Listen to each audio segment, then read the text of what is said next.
আল্লাহর নবী সাল্লাল্লাহু আলাইহি ওয়াসাল্লামকে একদিন ইহুদি এসে বলে, ইয়া মুহাম্মদ, হে মুহাম্মদ, মানুষ কিভাবে সৃষ্টি হয়েছে?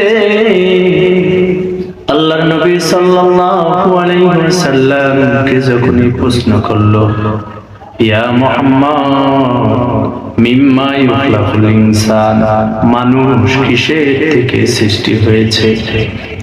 আল্লাহর নবী সাল্লাল্লাহু আলাইহি ওয়াসাল্লাম তার জবাবে উত্তর দিয়েছিলেন, ক্বালা ইয়া ইয়াহুদিয়্যু মিন কুল্লি ইউখলাকু, হে ইহুদি, মানব সৃষ্টি হয়েছে মিন নুতফাতির রাজুলি ওয়া মিন নুতফাতিল মারআ। আল্লাহ নবী ইহুদির জবাবে বলেছে, মানুষ সৃষ্টি হয়েছে কেবল